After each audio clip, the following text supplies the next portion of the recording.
Thanks so much. My name is Karmal Majidi. I'm CTO and co-founder of Arieca. Let me just get back here.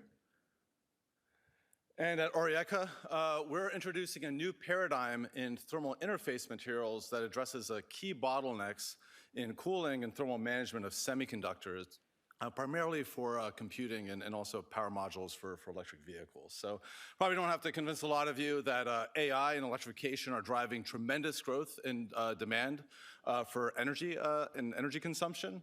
But what a lot of you might not know is that 40% of this demand and energy consumption is just for cooling the semiconductor. And so that represents a tremendous challenge, but also opportunity.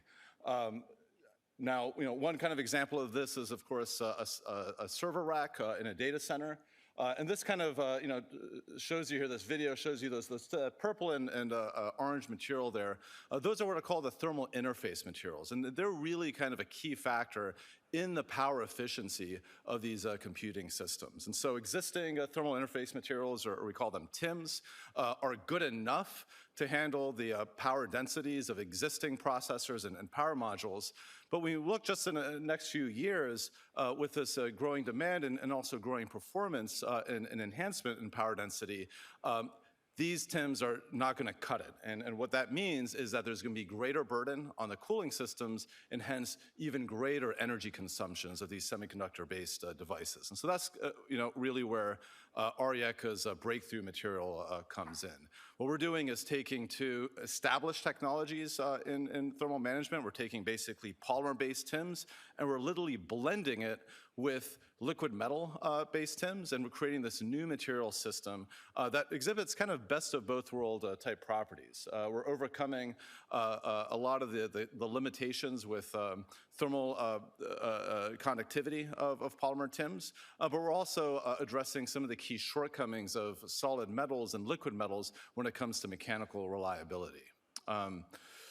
We're raising a Series B, and a lot of this is going to build on a lot of the great commercial traction and progress that we've made in a couple of different market entry points. One of these areas where we've actually gotten our first design wins is in this domain of silicon carbide semiconductors for power modules that are used in electric vehicles. So here we've made really exciting progress and are currently ramping to production.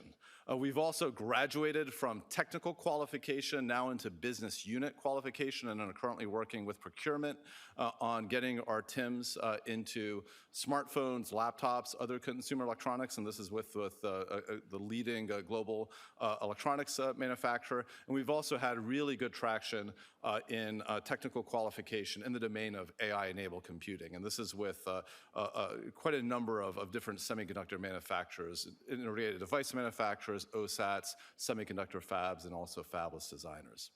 In addition to all this great customer traction, we've also been really integral to the innovation and research ecosystem for the next generation of thermal management and cooling solutions in computing.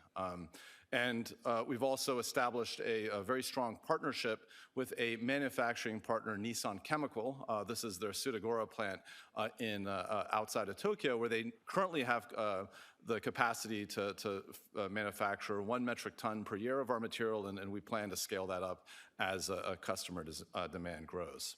I'll just quickly wrap up here with our team. Navid Kazem is the CEO and co-founder, and he leads this really passionate, exciting group of engineers, chemists, mechanical engineers, and also folks with strong business ties and background. We also have a really great set of board of directors, including former board director of Nissan Chemical, our manufacturing partner, and also the former CEO and president of Amcor, one of the large OSATs. All right, thank you.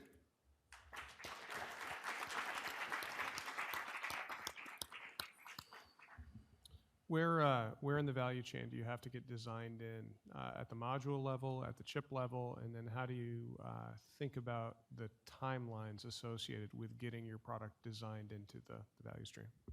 Yeah, we have to get buy-in at the module level. So a lot of the fabless designers basically request that the semiconductor fabs and the OSATs basically incorporate our material into their manufacturing process. The timeline for that takes a few years. We were founded in 2018. Now we achieved our first design wins and have concluded a technical qualification and are ramping up production. And so it takes, I wouldn't say it will take that long for the next set of customers. Now that we've gotten our beachhead customers, we anticipate it'll take about 1 to 2 years with subsequent customers to get designed into their next products. And what do you think is the right market? Power with things like silicon carbide, GaN, or do you think that GPUs are the right market? So in the near term, silicon carbide, that's certainly one market for us. But yeah, longer term, we do GPUs is an important target. CPUs, servers, data centers. That's going to be kind of the longer term direction, and that's an area where we're currently under technical qualification.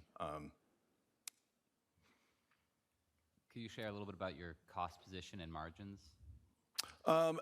Yes. So I would say that the margins are comparable and the costs are comparable to other thermal interface materials out there. I mean, we are engaged in pricing negotiations right now with a large electronics manufacturer. I can't get into the details of it just because it's in process, but I would say it is comparable, despite the tremendous value that we add with the enhanced performance. All right, thanks.